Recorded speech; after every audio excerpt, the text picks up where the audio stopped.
Good morning to Keep the Faith with Pastor Frank. It's early Monday morning. Pray you're all doing well.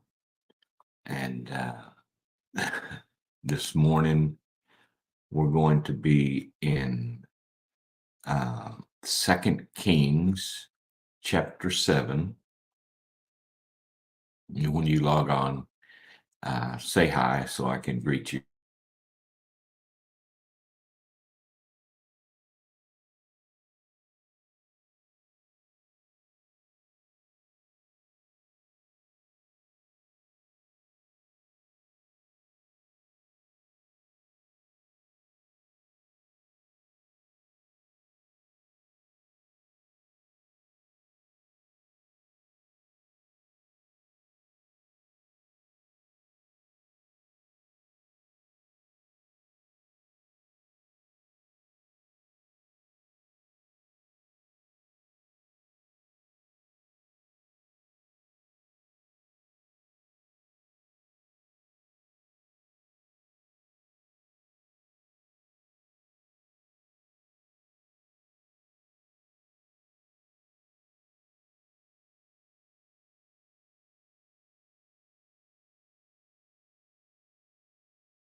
You know, it took me a while to get this thing to work.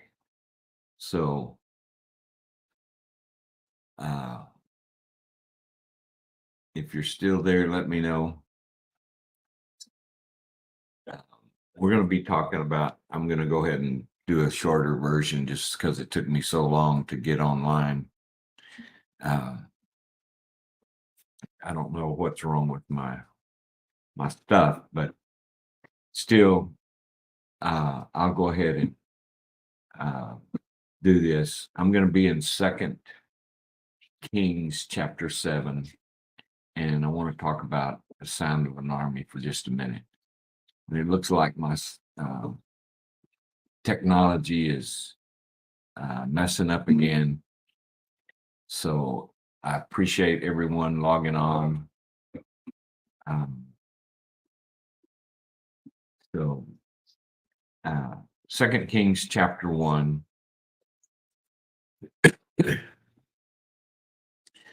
uh, the Israelites are at war with the Armenian, and they've kind of been under siege, and it's been um,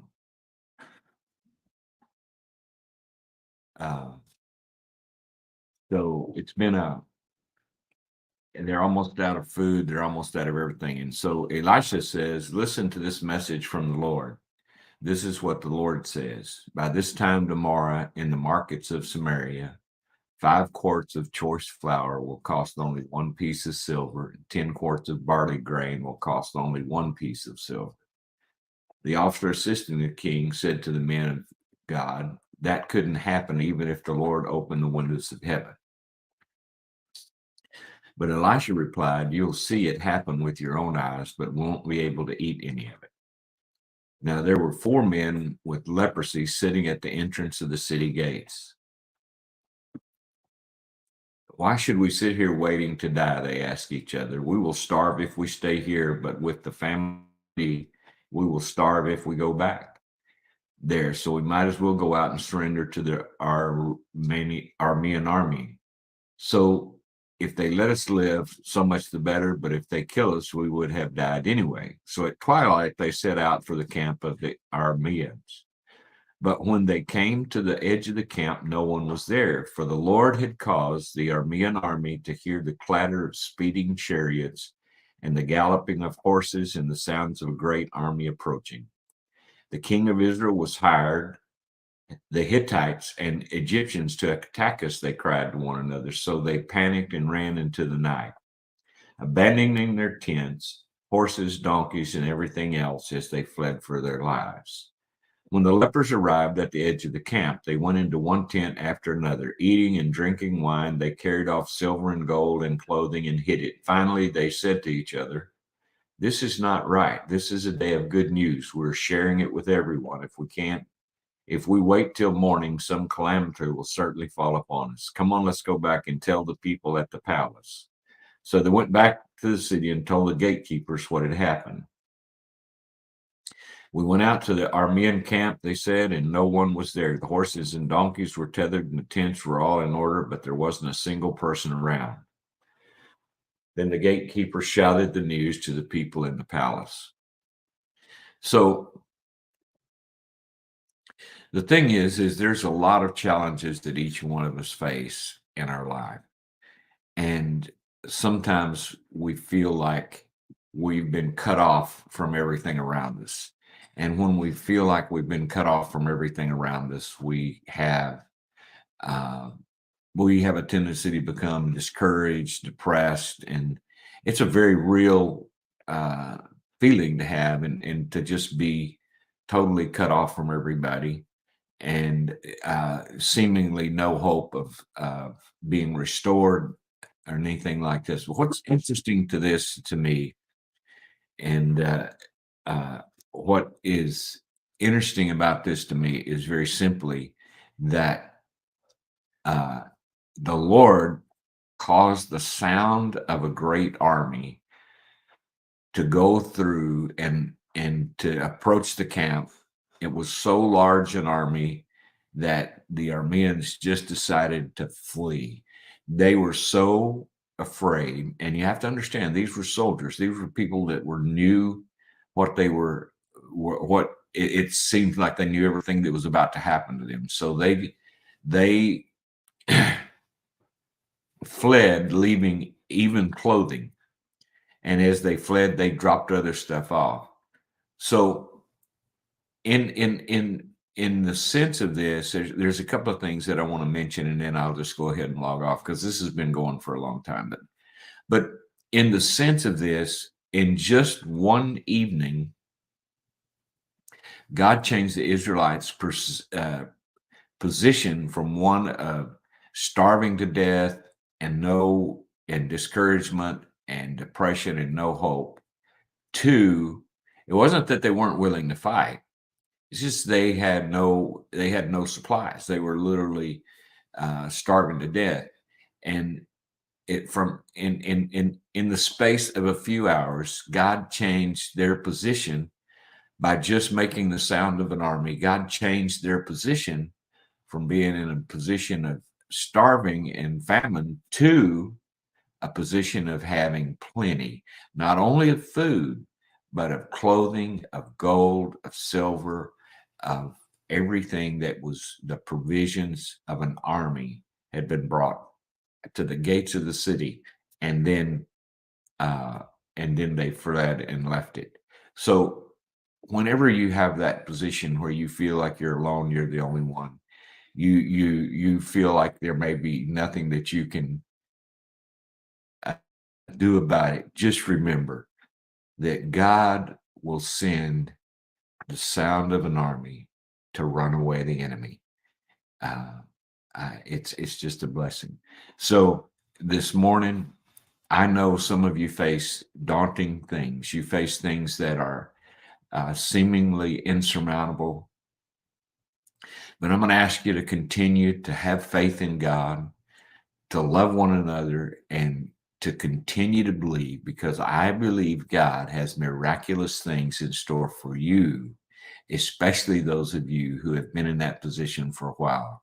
So keep the faith, be looking up, and be encouraged, for God will send the sound of an army to help you. Keep the faith. God bless. I'll be on in the morning. I pray that those of you didn't get too discouraged with my technical difficulties. I haven't had any in a good while, but seems like I'll have to rearrange some things. Many blessings to you. I really appreciate you for joining me. God bless.